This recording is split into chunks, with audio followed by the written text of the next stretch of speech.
Coming up on today's Liberty, Death in the Gloom. Oshaune is the most dangerous planet on the galactic front, and for good reason too. Once again, the Helldivers face off against their sworn nemesis, somewhat shallow bodies of water. A moment of valor showcasing the destructive power of the solo silo against the bots, and learning from others' mistakes in today's Super Earth Art of War.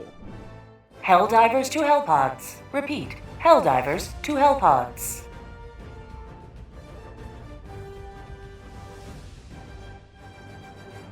Helldivers. The truth is grim. Casualties on Oshaune are at levels we've rarely, if ever, seen before. Millions of our brave soldiers are dying daily in their attempts to extract samples and destroy the planet's grotesque spore lungs. Even seasoned divers agree. Oshaune may very well be the deadliest planet on the galactic front right now. Although Hellmire remains under Super Earth's control, time is against us.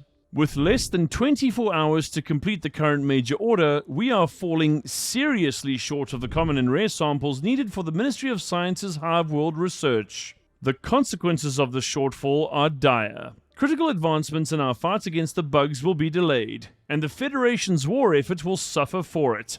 Yet, amidst the unbelievable carnage, there is hope. Many Helldivers have successfully slain Hive Lords and, in true democratic spirit, are spreading their tactics to help others do the same. These colossal monsters, skyscraper-sized abominations, are not invincible, even if the cost of victory is steep. So, Helldivers, steel yourselves. Keep fighting, keep extracting. Keep burning Oshaune until it is nothing but a footnote in the glorious history of managed democracy. For today, it may be the most lethal planet we've ever stepped foot on. But tomorrow, it will be another conquered world in the name of freedom.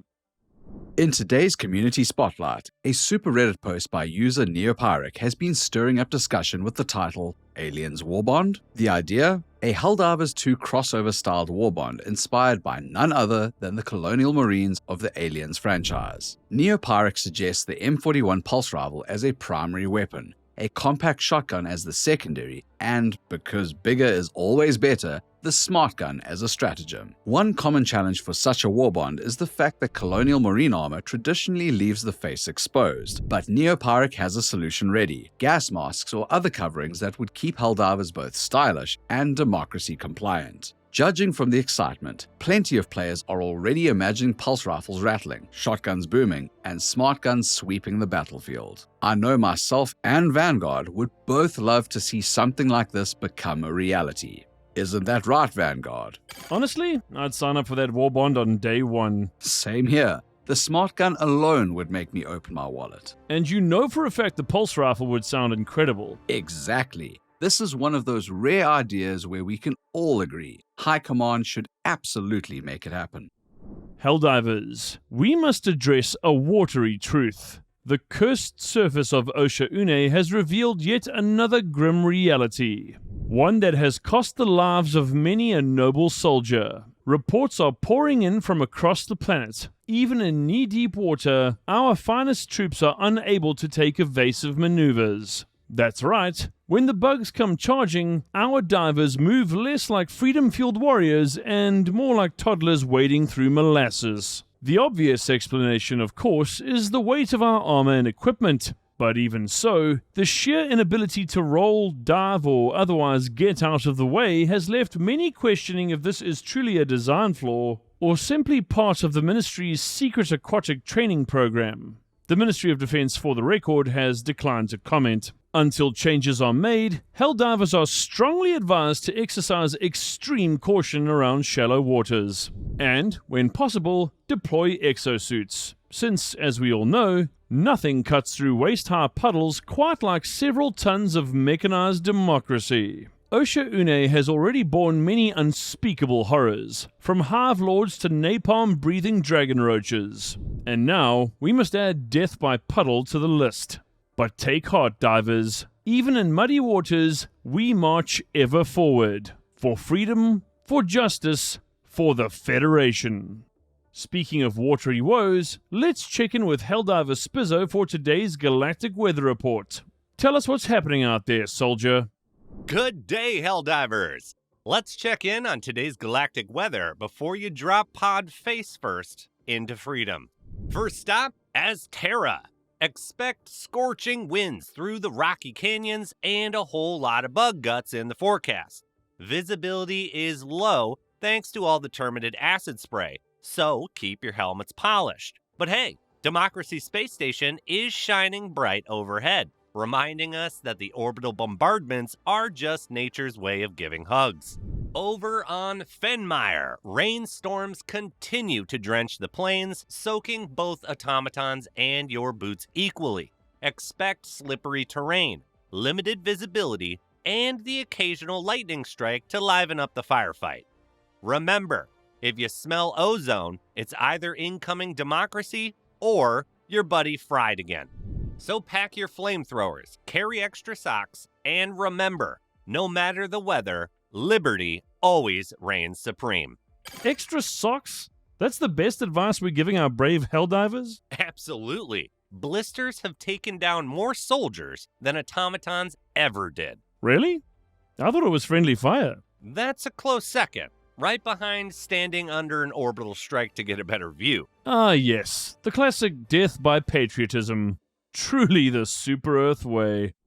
And now for today's Moments of Valor that comes from none other than Helldiver Hatchet, a proud admiral in the official SCS Super Discord. In the clip, Hatchet decides to give the brand new solo silo stratagem a live fire test against one of Super Earth's least favorite tin cans, an automaton factory strider. Keeping his distance, Hatchet calmly locks on, paints the target, and lets the heavens do the rest. And the result is pure, unfiltered democracy. The factory strider is immediately obliterated.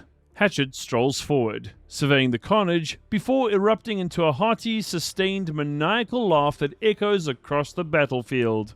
We here at the SCS salute Helldiver Hatchet for his service to justice and liberty, and gently recommend he seek the guidance of a super psychiatrist, preferably one with reinforced walls. Helldivers, if you want to see your valor, chaos, or insanity immortalized, join the official SCS Super Discord, now 8,600 members strong, and drop your clips in Helldivers Cinema. The more democratic, liberated, freedom-loving, or tyranny-hating, the better.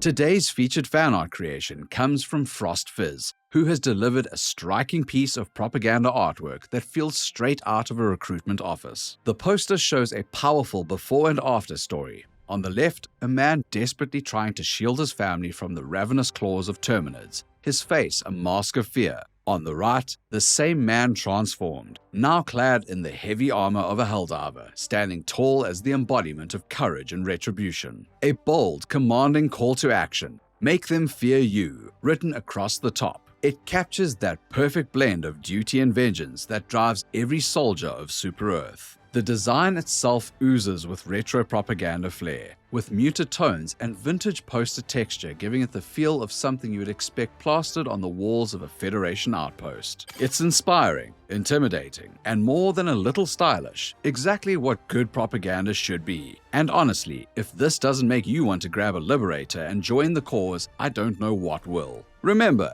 if you are an artist, be sure to always share your creations to the SES Super Discord fan art section for a chance to be featured on an episode of The Liberty. From terrified dad to Helldiver hero. Now that's a glow up. Right? Makes my first mission look like a bad day at the office. Exactly. Nothing motivates like near death by Terminids. Followed by armor, ammo, and sweet, sweet vengeance. That's the Federation way. We conclude this democratic broadcast with today's Super Earth Art of War.